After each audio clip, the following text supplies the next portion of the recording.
बिस्मिल्लाहिर्रहमानिर्रहीम। अस्सलाम वालेकुम नाज़रीन, प्रोग्राम काबिल में मेरे और आमिर मतीन साहब की तरफ से खुश आमदेद कहेंगे तमाम देखने वालों को। इंतखाबी दौर से बाहर तहरीक इंसाफ की वापसी के लिए एक कहा जा सकता है कि आखिरी कोशिश उन्होंने शुरू कर दिया। तहरीक इंसाफ एक मरतबा फिर से इंट्रा पार्टी इलेक्शन कराने को तैयार नजर आ रही है। बैरिस्टर अली जफर साहब के मुताबिक आजाद हैसियत में लड़ने वाले इनहिराफ न कर गुजरे, इसीलिए दोबारा से इंट्रा पार्टी इंतखाबात करवाए जा रहे हैं। क्या सवाल यह है कि आइन के मुताबिक अगर कोई उम्मीदवार जीत जाता है तो वो इस बात का पाबंद है कि हिमायत याफ्ता पार्टी के साथ ही वो आगे जाएगा।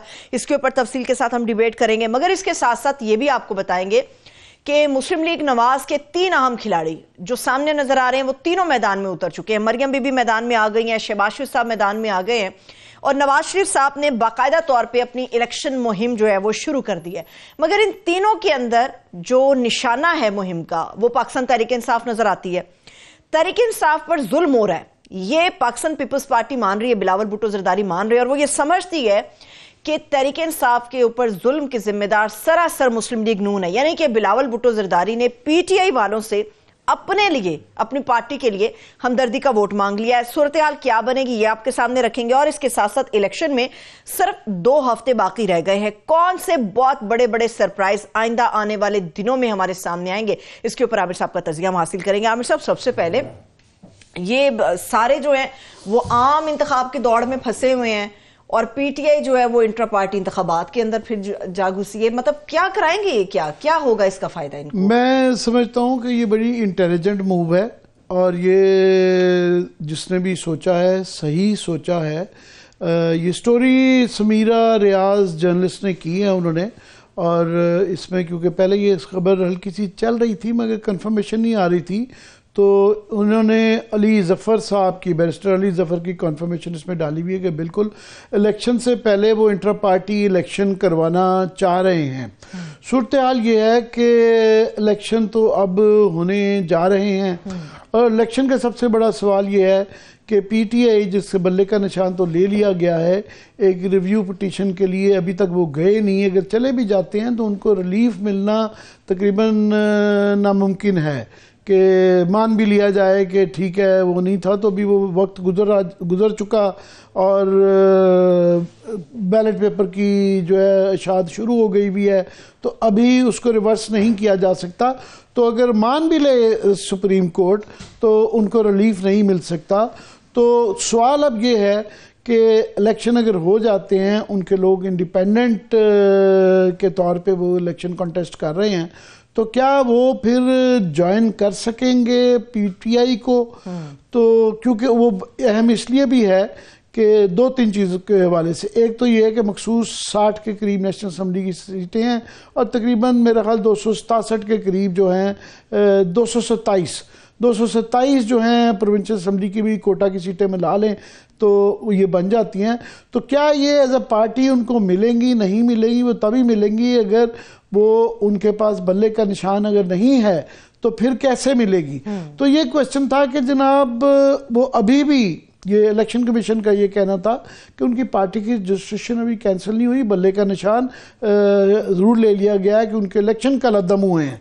मगर इसके ऊपर अबहम है। बाद में ये इलेक्शन कमीशन का जिस तरह का एक रवैया रहा है, वो कह सकते हैं कि नहीं जनाब, कई इशारे ऐसे भी आए कि उनकी पार्टी की रजिस्ट्रेशन भी नहीं है, वो बाद में भी नहीं ज्वाइन कर सकेंगे।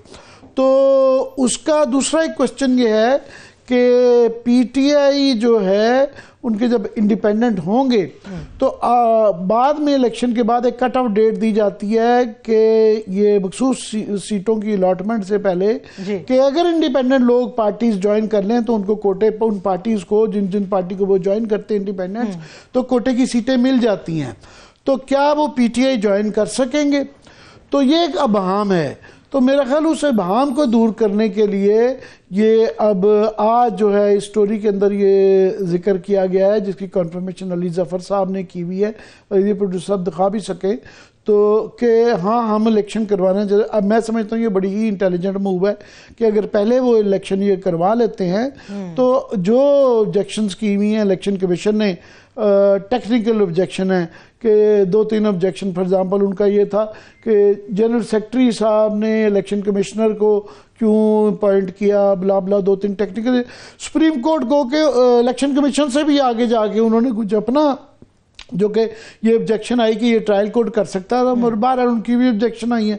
तो वो तमाम ऑब्जेक्शनें जो कि इलेक्शन कमीशन की तरफ से या सुप्रीम कोर्ट किसी तरफ करके इनके खिलाफ जो फैसला आया है उसको मलूज़ खातिर रखते हुए नया एक इलेक्शन करवा देते हैं, तो फिर बड़ा मुश्किल हो जाएगा कि उनके उसके बावजूद दूसरी दफ़ा, ये पहली दफ़ा एक इलेक्शन करवा चुके हैं, उसके बाद अगर वो इनको मलूज़े खातिर रखते हुए ऑब्जेक्शंस को इलेक्शन करवाते हैं तो दूसरी दफ़ा इलेक्शन कमीशन के लिए बड़ा मुश्किल हो जाएगा और सुप्रीम कोर्ट के लिए भी बड़ा मुश्किल हो जाएगा। फिर अगर दोबारा कोई पार्टी जाए तो उसको दोबारा रद्द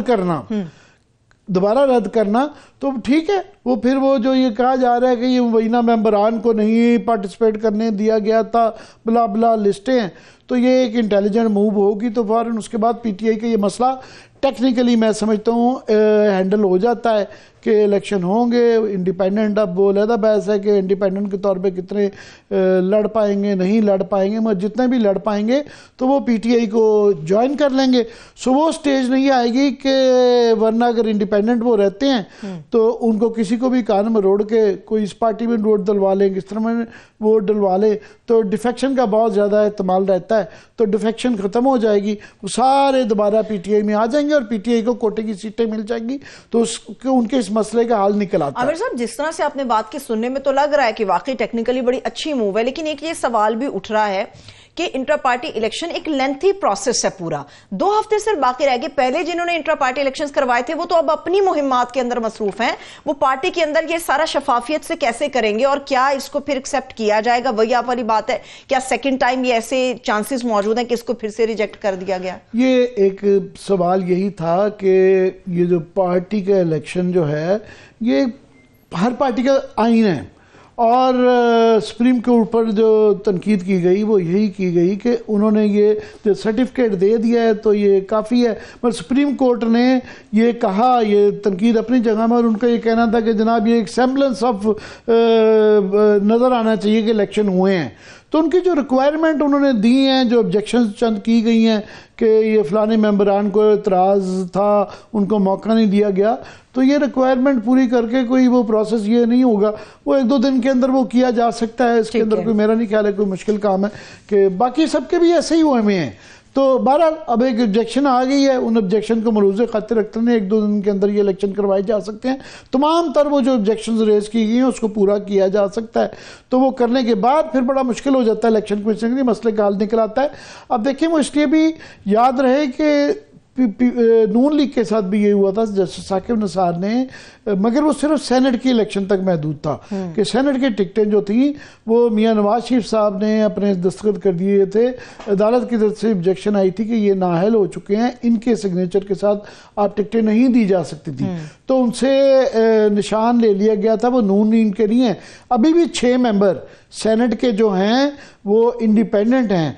इसीलिए अल्हम्दुलिल्लाह ये जो सुनते हैं आप, दिलावर ग्रुप जो है वो हर दफ़ा जिधर हवा का रुख होता है उधर चले जाते हैं। दरमियान में जब इनकी गवर्नमेंट भी नून लीग की नहीं थी तो वो पीटीआई को की तरफ सारे वोट दे देते थे, जब पीटीआई की चले तो वो पीडीएम की तरफ चले गए। अब पीडीएम के बाद अभी रिसेंटली भी ये जो तमाम आप देखते हैं कि सेनेट को इलेक्शन को डिले करने की तरफ जो सेनेट की तरफ से रेजोल्यूशन आते हैं, तो अल्हम्दुलिल्लाह वो नून लीग के वो जो 6 सो कॉल्ड इंडिपेंडेंट मेंबर्स हैं, तो ये उनकी तरफ से ही ये चीज़ आती है कि वो बिल्कुल डिफेक्शन नज़र आती है। तो अब जाके ये अब सेनेट के जो नेक्स्ट इलेक्शन होंगे तो उनसे छुटकारा हासिल होगा। तो ये अगर इस तरीके से ही पीटीआई के इंडिपेंडेंट जो हैं, ये अगर इंडिपेंडेंट रहे तो किलकिल पड़ जाएगी। कि वो उनको जो है कुछ तो इधर उधर मिला दिए जाएंगे, जो ओपन रह जाएंगे उनको कोई भी रात में, अभी भी इस वक्त देखें ना, सबसे बड़ा इलेक्शन है, ये करप्शन और हॉर्स ट्रेडिंग का सबसे ज्यादा खतरा हॉर्स ट्रेडिंग का बहुत ज्यादा। और पीटीआई एज अ पार्टी के तौर पे वो पार्टी ही नहीं रहेगी बाद में कोई भी जो है। इस वक्त भी उनके देखें, पहले उनके पार्टी जो है बानी पार्टी जो है इमरान खान जो है वो जेल में है, फिर उसके बाद उनका सेकंड ईयर परवेज लाई वाइस प्रेसिडेंट हजरात जो हैं, जनरल सेक्रेटरी असद उमर छोड़ गए, दो परवेज लाई और शाहमद कुरैशी भी इस वक्त जेल में है, फर्स्ट ईयर भी जेल में है।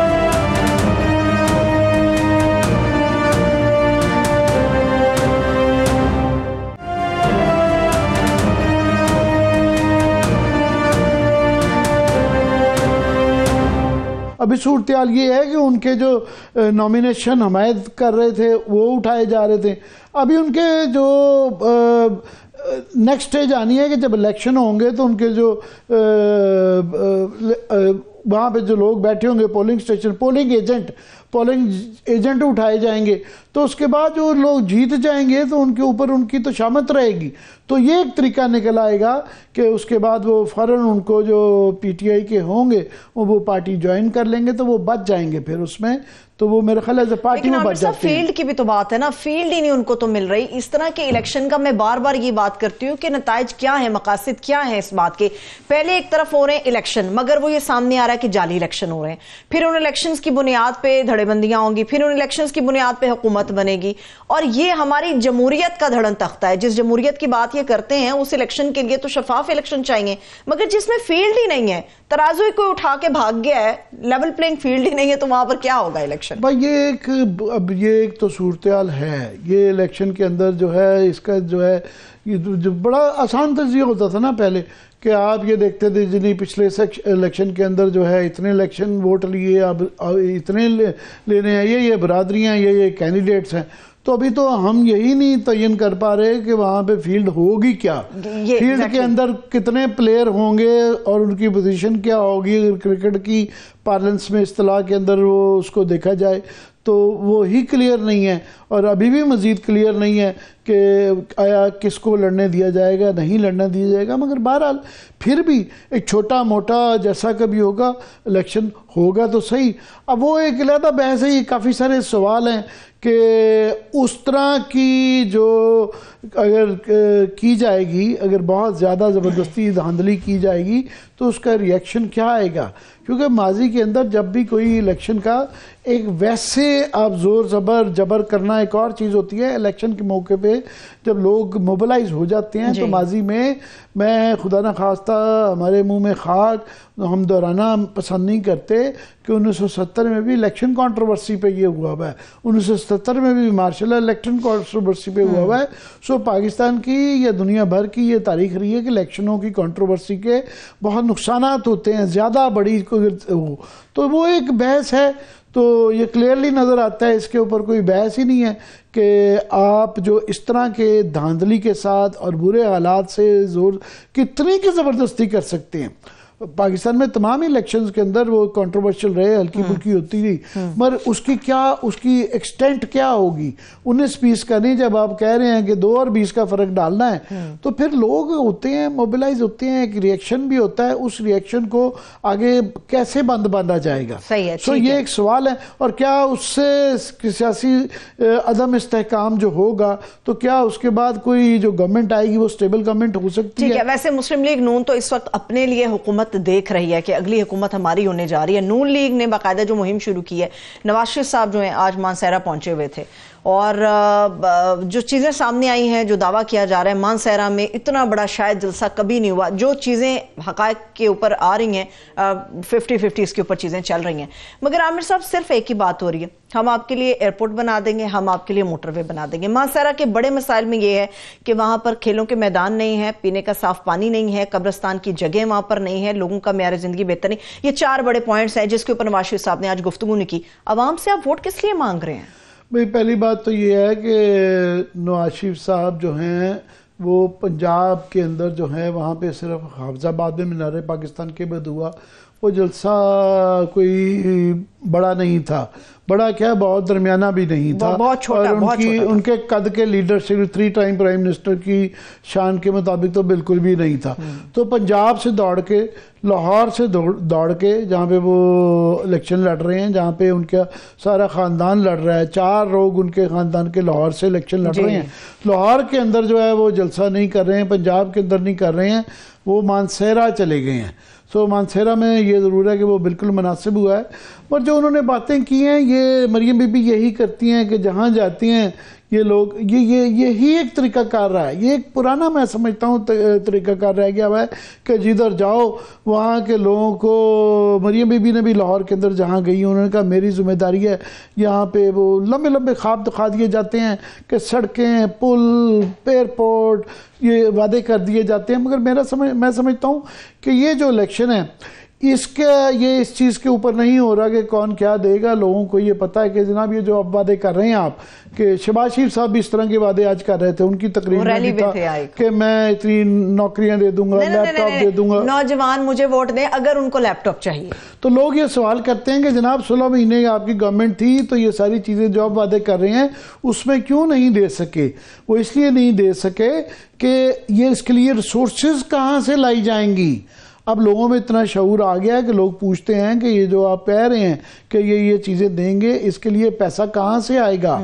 IMF के साथ जो आपने मुआहदा कर दिया हुआ है, उसके बाद से आप ये चीज़ें नहीं दे सकते, आप अलाउड ही नहीं है देने की। तो लोग अब ये क्वेश्चंस करते हैं कि जनाब ये तमाम लोग जो वादे किए जा रहे हैं, इंक्लूडिंग बिलावल भी कहते जा रहे हैं कि जनाब ये 30 लाख घर बनवा देंगे, ये कहाँ से पहले प्लान देने की ज़रूरत है कि ये कहाँ से ये पैसा आएगा जो कि दिया जाएगा। क्योंकि जो हालात हैं अभी 1-2 साल अगले भी हमारे पास जो है रिसोर्सेज का बहुत बड़ा प्रॉब्लम है, टफ टाइम है, हमारे जो बड़े बड़े डेफिसिट्स हैं, तो उनके लिए, और हमने IMF के साथ एग्रीमेंट किया हुआ है, उनकी अगली ट्रांस लेने के लिए हमें मज़ीद ये तमाम वादे, ये मज़ीद टैक्सेस लगाने पड़ेंगे, मज़ीद सब्सिडीज़ मूव करनी पड़ेंगी, जिसका मतलब है कि बिजली, तेल, ये सारी चीज़ें हमारी ये नीचे इनकी कीमतें आती हुई लगनी नहीं। सो ठीक है, वादे किए जाएं, अब ये लोगों का है। मगर मैं समझता हूँ कि लोगों का ये जो माजी के क्वेश्चंस भी लोग चाहते हैं, और उसके बाद आगे का एक लोग प्लान मांगते हैं कि वो हमें प्लान दिया जाए, इसकी तफसील दी जाए। उन्होंने जो एग्जैक्ट फिगर थे जो लोगों को भूल गए, उन्होंने कहा $178 का डॉलर था, और उस वक्त जो सूरत हाल थी इतनी बुरी थी, फॉरेन रिजर्व्स भी हमारे $6 बिलियन के मौजूद थे, और मुनासिब था, डिफॉल्ट होने का कोई खतरा नहीं था। ये मैं नहीं कह रहा, ये मोहम्मद जुबैर साहब, और जुबैर साहब से पहले मिफ्ता साहब कहते रहे हैं।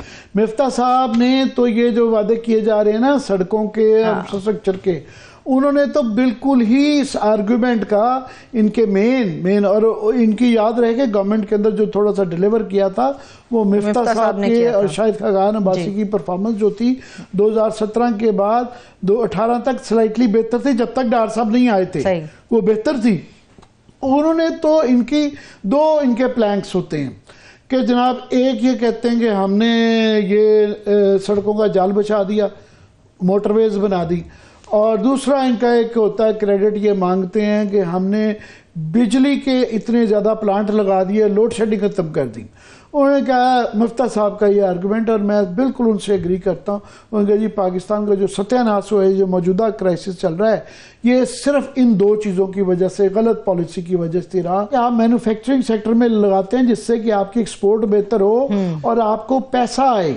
ये जो इस तरह के बड़े बड़े प्रोजेक्ट बनाते हैं जिसके ज़रिए डॉलरों में तो आपका आ रहा है, रुपयों में कुछ नहीं आ रहा, तो आप उसमें फंसते हैं। दूसरा, एनर्जी के प्रोजेक्ट जो हैं, उस वक्त शहबाज स्पीड, उस वक्त ये बताया जाता था कि जी हमने रातों रात एक साल के अंदर अब वो सारे प्रोजेक्ट वो बंद हुए हुए हैं, और जिस प्राइसेस के ऊपर वो बनाए गए हैं उसके ज़रिए वो फिजिबल ही नहीं है।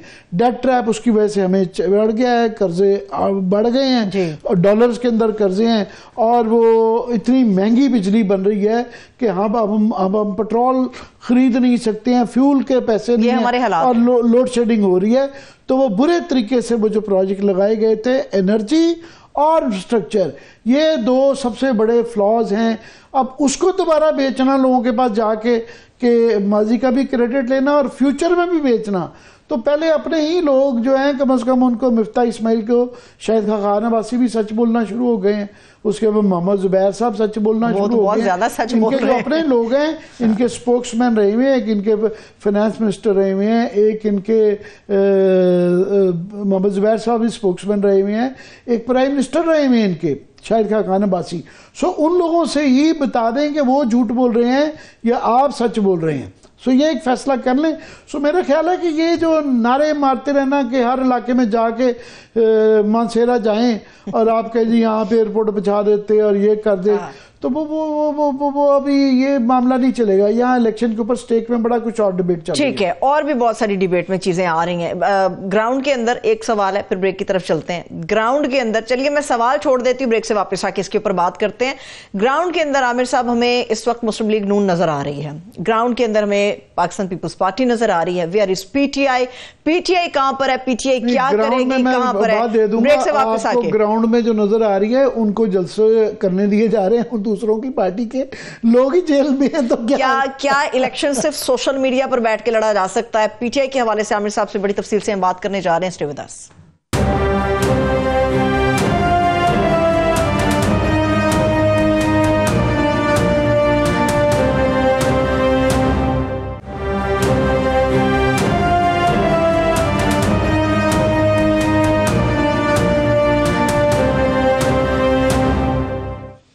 ब्रेक के बाद एक बार फिर से खुशामदीद कहेंगे तमाम देखने वालों को। आमिर साहब, पीटीआई का सवाल मैं आपके लिए छोड़ गई थी। इलेक्शन तो वो जीतना चाह रहे हैं और दावा भी कर रहे हैं, सोशल मीडिया पे बैठ के कैसे वो इलेक्शन जीतेंगे?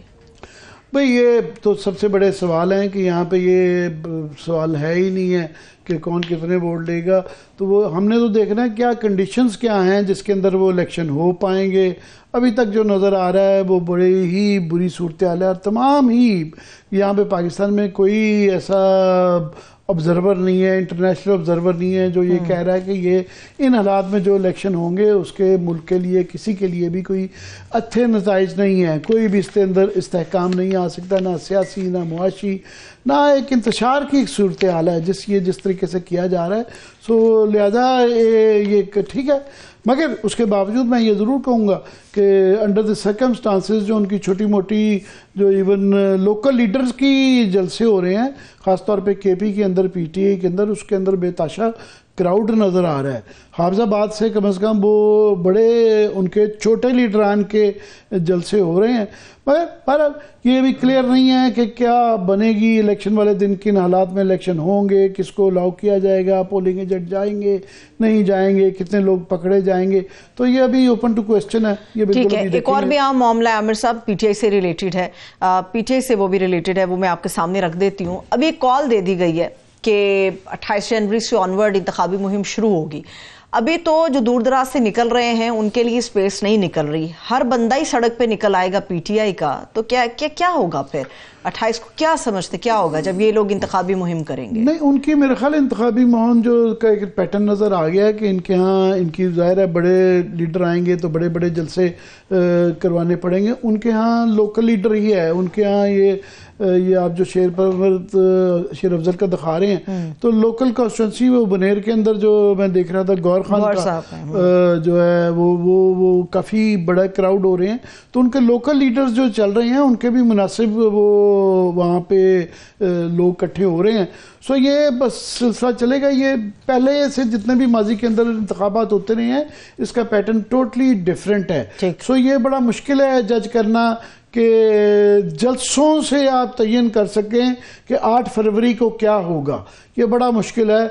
8 फरवरी का सबसे बड़ा सवाल ये है कि कौन उस दिन पोलिंग स्टेशन पे ला पाएगा। जो भी हालात होंगे, जो भी सर्कमस्टांसेस होंगे, उसके अंदर कैसे लोगों को कौन ला पाएगा, ये मैटर करेगा। ठीक है, चलिए अभी जरा ये सियासी बात भी हो गई, आईनी और कानूनी बात भी कर लेते हैं। सबसे पहले जो हमारा आइन का और हमारी जो अदालत है, सुप्रीम कोर्ट जो हमारी आला अदालत है, उसकी तरफ से मीडिया के लिए आमिर साहब कुछ गाइडलाइंस जारी की गई हैं। इसके ऊपर और दिगरा मामलात पे बात करेंगे। इस वक्त हमारे साथ सीनियर सहाफी हसनात मलिक भी मौजूद है। बहुत शुक्रिया हसनात साहब, थैंक यू सो मच आपके वक्त के लिए। मेरा ख्याल इनसे गुफ्तगू जी, मेरा ख्याल असनाद से सबसे पहले करते हैं। असनाद, बहुत शुक्रिया। असनाद के मैं बड़े बोल्ड किस्म के जो है ना तजिए सुनता रहता हूँ और मैं इनका बड़ा मुद्दा हूँ, मैं ये टीवी पे कह रहा हूँ। तो असनाद, ये अभी लेटेस्ट जो आवाज़ आ रही है आपको? जी जी, आ रही है जी।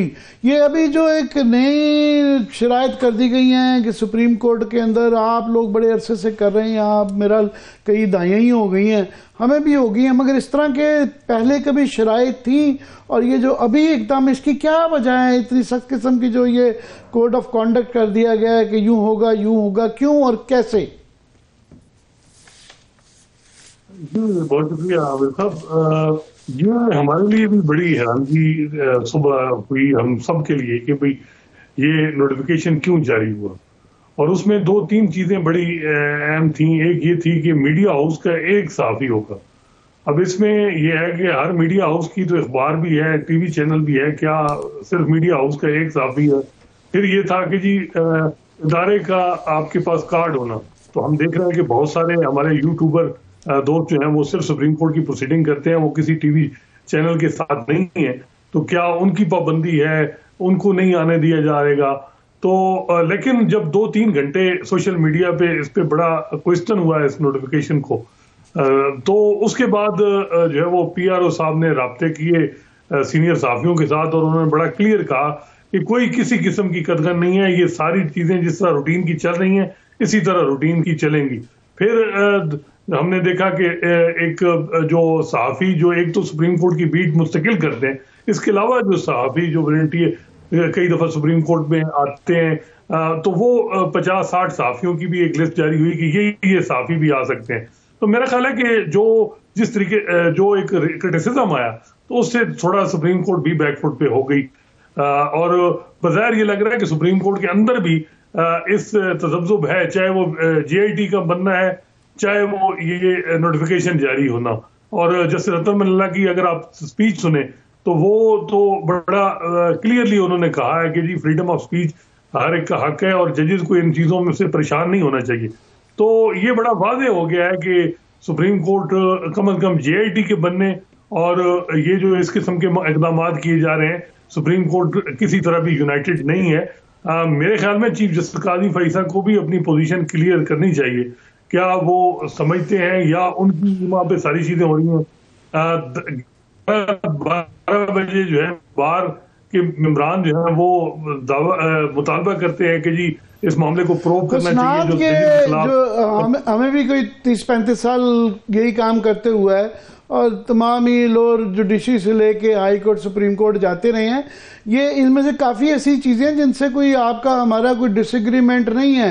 कोई अंदर मोबाइल ले जाना पहले भी मना था, प्रेमिसेस के अंदर बिल्डिंग के अंदर जो है रिकॉर्डिंग पहले भी मना थी, और इनमें से काफ़ी सारी ऐसी तजावीज़ हैं जिन पे एतराज़ नहीं है। मगर ये ज़ुबानी तौर पे ही अगर कोई वायलेट किया करे तो कन्वे कर दी जाती हैं कि ना करें, और आपस में ही रजामंदी के साथ ये बातें तय करके इनकी इन्फोर्समेंट हो जाती है अगर कोई वायलेट कर रहा हो, जिससे कि प्रोसीडिंग्स जो हैं वो मौखर उसके ऊपर कोई मुखल हो रही हूँ। मगर इन राइटिंग देख के जब ये बहुत सख्ती के साथ किया जाता है तो उसके जरिए क्या पैगाम दिया जा रहा है? ये जो नोटिफिकेशन है इसको भी मैंने देखा है कि सुप्रीम कोर्ट के अंदर भी आज बड़ा साफियों में बड़ा तजब्जुब था, लेकिन बाद में हम देखते हैं कि शाम को जब PRO साहब ने चीज़ों को क्लैरिफाई कर दी तो फिर यही कहा जा सकता है कि ये जैसे उन्होंने कहा कि ये तो रूटीन की चीजें थी, पहले भी आप कर रहे थे, इसमें नई चीज क्या है? हालांकि मेरे ख्याल में कई नई चीजें थी। नहीं, नई चीज ये है साथ नई चीज मैंने कहा जिस तरह के नई चीज ये है कि जब ये इस माहौल में दी गई है और जब इन राइटिंग दे दी जाती है तो उससे फिर खदशात होते हैं कि शायद there is more to it than seen by the naked eye. मगर ये हमें ये उम्मीद दिलवाई गई थी कि अब ये नई सुप्रीम कोर्ट है, इसके अंदर बाकी चीज़ें जिस तरह बेंच के तश्कील के हवाले से मिसाइल थे, जिस तरीके से वो फैसला आया कि जनाब वो माजी के अंदर जो यहाँ पे जो एनॉमलीज थी वो ख़त्म की गई हैं, तो उसमें हमें उम्मीद ये थी कि ये आज़ादियाँ मज़ीद बढ़ेंगी। तो तो उससे ये किस्म का रिवर्स लगा, उस माहौल, उस उम्मीदों की रोशनी के अंदर जो है इसका आने से कुछ थोड़ा सा नए खदशात पैदा हो गए हैं। जी बिल्कुल, इसमें कोई शक नहीं है और चीफ जस्टिस काजी फैसल को भी देखना होगा। इससे पहले हमने देखा कि जब साकिब निसार भी चीफ जस्टिस थे, उन्होंने भी नून लीग और पीपल्स पार्टी के वर्कर पे टेररिज्म के केसेस बनवाए, जब उन पे तनकीद हुई, कंटेम्प्ट जो है नोटिस जारी किए। इवन अरशद शरीफ मरहूम को जो है वो नोटिस जारी किया गया था। इफ्तिखार मोहम्मद चौधरी के दौर में भी इसी तरह सहाफियों को मुख्तलिफ जो है वो टैक्टिक्स आजमाई गई हरासमेंट की। तो जस्टिस काजी फैसल को देखना होगा कि माजी में जिन जजेस ने इस तरह किया, तो ये एक टाइम होता है, निकल जाता है, लेकिन बाद में फिर ये चीजें हिस्ट्री में याद रहती हैं। तो बज़ाहिर ये लग रहा है कि जो है वो विद इन सुप्रीम कोर्ट में भी इस मामले में जो है वो बातचीत हो, बताया जा रहा है कि होगी, और इस मामले को जो है वो इस तरह जो ये चीजें चल रही हैं इनको रोका जाएगा। जो वैसे लोग जो है जो मौजूदा सूरत हाल में या जो पीटीआई के साथ हो रहा है उस पर सवालात उठा रहे हैं, तो उसके जो JIT बनी है और उसमें उसका तदारुक करना चाह रहे हैं, उन लोगों का रास्ता यानी उनको रवा दबाना चाह रहे हैं। तो ये एक सूरत हाल है। देखते हैं कि अब आगे चल के क्या होता है। वैसे जो JIT बनाई गई है, JIT का अगर मकसद ये है कंपेन जजेस के खिलाफ, तो जजेस के खिलाफ कंपेन तो मई 2019 से चीफ जस्टिस काजी फैसल के खिलाफ चली है।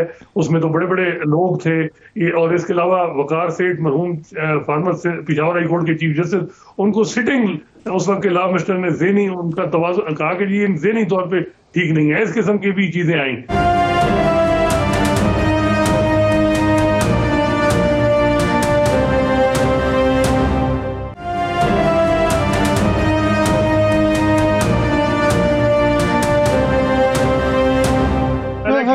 आपने पहले आपने ये कहा कि ये जो मुफ्त के पार्टी के वकील रख लेते हैं तो उससे ये सही तरीके से अपना केस पुट अप नहीं कर पाए, और अभी भी रिवीजन जो है उसके रिव्यू के लिए वो डिले कर पाए हैं। पहले दिन से ही पता चल जाता है कि क्या फैसला होना है, किस तरफ जाना है। इस दफा उम्मीद ये की जा रही थी कि इंटर पार्टी इलेक्शन में बेशक फ्लॉज हैं, हालांकि दर्जनों की तादाद में पीटीआई के वकील हैं, उनको चाहिए था लीगल रिक्वायरमेंट पूरी करते, अगर नहीं की, लेकिन कॉन्स्टिट्यूशनल जो राइट हैं लोगों के उनको उनसे महरूम नहीं रखा जाएगा, क्योंकि पार्टी की फंक्शनिंग जो है वो बेनजीर भुट्टो में केस में कह दिया गया कि वो 17(2) में है कि अगर पार्टी फंक्शन रखना, सिर्फ पार्टी बनाना नहीं है, और फंक्शन जो है वो फंक्शनिंग रखना भी उसी तरह फंडामेंटल राइट के जुमरे में आता है।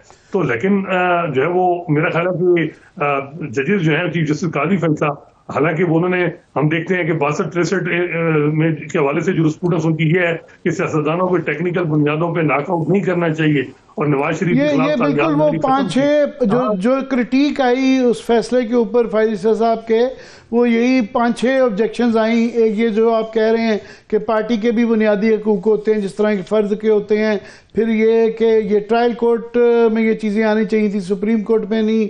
तीसरी ये कि वो मांगी भी नहीं थी वो चीज़ें इलेक्शन कमीशन ने, जिन चीज़ों के ऊपर सुप्रीम कोर्ट चली गई।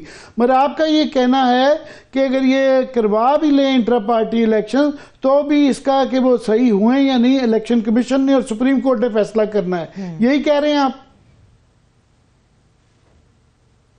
बिल्कुल, ये तो देखें, अगर रिलीफ देना चाहें जजेस तो वो रिव्यू में वैसे ही दे सकते हैं, कोई जरूरी नहीं है इंटर पार्टी इलेक्शन का। वो इंटर पार्टी इलेक्शन एक लीगल रिक्वायरमेंट ठीक है, लेकिन जो है वो ये भी जैसे गाजी फैसल कहते हैं कि हम जो है इलेक्शन कमीशन का काम नहीं करेंगे, इलेक्शन कमीशन काम खुद करे। और बज़ाहिर ये लग रहा है कि ये जो है वो फिलहाल तो जो हालात बन रहे हैं आज की डेट तक, वो तो पार्टी जो वो इंटर पार्टी इलेक्शन करवा भी दें तो बड़ा मुश्किल है। लेकिन ये है कि इलेक्शन जब रिजल्ट आ जाएगा और रिजल्ट में अगर इस तरह की जो है वो सीटें आ जाएं और वो जो ज्यादा इफेक्ट ना करें जो पीटीआई के मुखालफीन है, तो फिर कोई भी इंटरप्रिटेशन उनके हक में भी हो सकती है। ये तो बात ये है कि बेसिकली आपका मुझे लगता है कि आर्गुमेंट ये है कि ये रिव्यू के तरफ फौरन चले जाना चाहिए था, और उसका अगर फैसला फॉर एग्जाम्पल इनके हक में नहीं भी आता तो फिर अगर ये इलेक्शन करवाते तो उसकी तुक समझ आनी थी। अभी करवा ली भी लें तो जरूरी नहीं है कि इनके मसाइल का हल हो जाए। ये मैं सही अकस कर रहा हूँ? जी बिल्कुल, लेकिन देखिए अब उनके वही बता रहे हैं कि दर्जनों की तादाद में वकला है, उन्होंने मे भी कोई स्ट्रेटजी बनाई हो कि इंट्रा पार्टी इलेक्शन करवा दी जाए। मेरा नहीं ख्याल, जब सिंबल नहीं पार्टी इलेक्शन हो जाएगा उसके बाद अगर हो गया, वो तो मैं ऑलरेडी यानी लोग कह रहे हैं कि 63A में एक खिड़की खुली हुई है जिसमें वो जो लोग जो पीटीआई के जो कैंडिडेट होंगे उनमें डिफेक्शन की है, और वो अगर पार्टी वो आजाद ही विषय हो, लेकिन वो अगर उनको डिक्लेयर पीटीआई ने कैंडिडेट किया हुआ वो छोड़ेंगे तो उन पर 63A अप्लाई हो सकता है। लेकिन ये सारी चीजें, जैसे मैं कह रहा हूं कि जजेस जो हैं वो जब चाहें कोई चीज तो वो उनको अपनी मर्जी की रीजनिंग भी वो ले सकते हैं। ये मेरा तो 15 साल का यही तजर्बा है। बस अब 63A में हमने, जैसे काजी फैसल ने कहा कि वो कॉन्स्टिट्यूशन में बेशक प्रोविजन है, लेकिन वो ज़ियाउल हक लेके आया, उनको तो खत्म होना चाहिए। फिर तायाद नैली भी नवाज शरीफ की खत्म कर दी, समीउल्लाह बलोच का फैसला भी जो है वो रिविजिट कर दिया। तो ये बेसिकली मैंने तो ये देखा है, जब ये इस किस्म के मैटर आते हैं खासकर पॉलिटिकल, तो इनमें जजेस जो हैं वो तकरीबन ऑलमोस्ट उनके ज़हन बने होते हैं कि क्या उन्होंने फैसला करना है। बहुत बहुत शुक्रिया असनात आपके इन ख्यालात का। तो थैंक यू सो मच असनात मलिका। क्या खैर है, एक छोटी सी ब्रेक ले लेते हैं, ब्रेक से वापस आके या कंटिन्यू करेंगे? अब हमारे पास लास्ट 3 मिनट्स हैं। नहीं, 3 मिनट्स है तो इसको ही कर लेते हैं। ये बिल्कुल स्नात का वो है कि ये कर भी लें तो ये फाइनली जो इसका आर्बिट्रेटर होगा वो इलेक्शन कमीशन और फिर सुप्रीम कोर्ट ही होगा।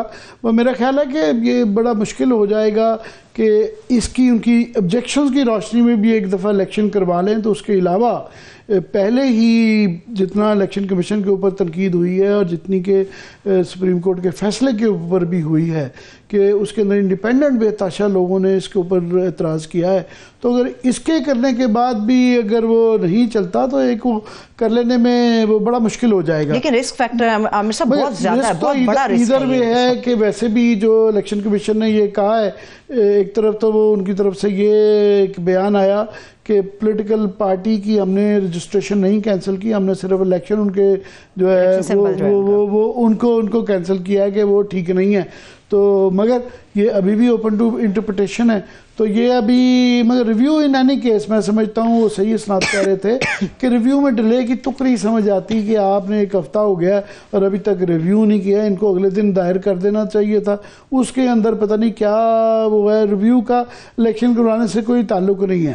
वो रिव्यू आप करवा देते हैं, फैसला आता है नहीं आता उसका, तो इलेक्शन पहले ही इनको करवा लेना चाहिए था। और अभी भी मैं समझता हूँ कि ये एक इंटेलिजेंट मूव होगी कि बजाय इसके कि आप डिपेंड करें इलेक्शन कमीशन पे या उन फैसलों पे, अपने पास से अगर वो करवा लेते हैं अनटिल फिर उसको स्ट्राइक डाउन करे इलेक्शन कमीशन या सुप्रीम कोर्ट, तो आप वो करवा चुके होंगे। वो आपने कम से कम एतराज़ को दूर करने की कोशिश अपनी तरफ से कर लेनी है। वो फिर जो है कि बजाय इसके कि लोगों को ये मौका ही ना दिया जाए कि वो पार्टी फॉरन ज्वाइन कर लें और उसको फिर वो करना, वो मेरा ख्याल ज़्यादा इंटेलिजेंट मूव है। एक आमिर साहब, जो इंट्रा पार्टी इलेक्शन में सबसे बड़ा एतराज़ आया था, जिसकी गूंज हमें सुप्रीम कोर्ट में भी नजर आई थी, वो ये थी कि वो 14 से 15 मेंबरान थे जिन्होंने असल में एतराज़ उठाया था कि हमें हिस्सा नहीं लेने दिया गया, हम समझते हैं कि शफाफ इलेक्शन नहीं हुआ। ये क्या अगर ये दोबारा होता है इन लोगों को दावत दी जाएगी, हालांकि वो पार्टी का मेंबर नहीं है इस वक्त? लाखों मेंबर हैं, उसमें 15 पे एतराज़ हुए हैं, तो इस दफ़ा बिल्कुल वो ये जाहिर है फिर अगर इलेक्शन कराएंगे तो वो जो एतराज़ात किए गए हैं उससे पहले उनको पब्लिकली ये मौका दिया जाए कि जनाब आप आ जाएं, क्योंकि उनके शामिल होने से कोई फ़र्क तो नहीं पड़ेगा वहाँ पे। वो तो एक नज़र आ रहा है कि 75 पार्टियों के अंदर जो है किसी सभी के इस तरह वो किए गए हैं, तो वो बिल्कुल इस चीज़ पे बड़ा क्वेश्चंस किए गए कि जनाब उनके आपने हकूक के लिए ये क्या वो मेंबर हैं या नहीं है, यही एतराज़ किया गया। ये ट्रायल कोर्ट ने फैसला करना था, पर फिर भी उनकी सुप्रीम कोर्ट की तशफ़ी के लिए उनको मौका दे दिया जाएगा, तो उन्होंने जीतना थोड़ी है। अकबर एस बाबर साहब ने अब जीतना गौहर खान के मुकाबले में इलेक्शन, वो तो नहीं है, बस ये एक टेक्निकल ग्राउंड बना ली गई। तो उस अगर टेक्निकल ग्राउंड को भी रिमूव कर दिया जाए तो मेरा ख्याल है बड़ा मुश्किल हो जाएगा इलेक्शन कमीशन के लिए फिर एक बार कोई नया बहाना ढूंढना, या सुप्रीम कोर्ट के लिए भी जो है उसके ऊपर भी एतराज़ करना वो मुश्किल हो जाएगा। लाखों मेंबरान पहले ही मैं समझता हूँ सुप्रीम कोर्ट की शान में कोई इतना इजाफा नहीं हुआ और उसके अंदर बेताशा ये प्रेशर मौजूद है। तो ये करवा लेंगे तो ये एक इंटेलिजेंट मूव होगी। पीटीआई के अंदर आमिर साहब, लास्ट 1 मिनट है मेरे पास, पीटीआई के अंदर ऑलरेडी ये इख्तलाफ टिकटों के ऊपर भी चल रहा है, ये हमारे सामने चीज है। सेकेंडली ये कि जो लोग मेंबर नहीं है, और पीटीआई अनाउंस कर चुकी कि लोग हमारे मेंबर नहीं है, लाखों लोग मेंबर हैं, क्या वो एतराज नहीं उठाएंगे कि ये 15 लोग जो मेंबर नहीं है इनको आपने घुसा लिया पार्टी के अंदर? पीटीआई की सूरत हाल ये है कि ये इनका ये सोची समझी साजिश के तहत जो किया गया है ये होना ही है, इनको इसका नुकसान होना ही, जितनी मर्जी ये कर लेना, इनकी सिचुएशन इस तरह की है, उनके हालात इस तरह के हैं कि इमरान खान जेल में है, सेकंड टियर की वो वैल्यू नहीं है, और ये कंफ्यूजन रहेगा कि असली कैंडिडेट कौन है, और उसकी वजह से उनको 5 से 10 सीटों का नुकसान होगा कि हर जितनी मर्जी सोशल मीडिया आ गया, जितनी मर्जी मशहूरी कर लें, वहाँ 2-4 जाली होंगे। एक एक हल्के में आप देखें 36 निशान होंगे। अच्छा। उसमें से तयन करना आम आदमी के लिए, एक अनपढ़ आदमी के लिए ये कि उनका असली कैंडिडेट कौन सा है वो बड़ा मुश्किल है, उनके इससे वोट बैंक में भी फर्क पड़ेगा, और ये लड़ाई किस हद तक रहेगी ये पूरी 100% उनकी दूर नहीं होगी। बहुत शुक्रिया, थैंक सो मच, इजाजत दीजिए, अपना ख्याल रखिए, खुदा हाफिज।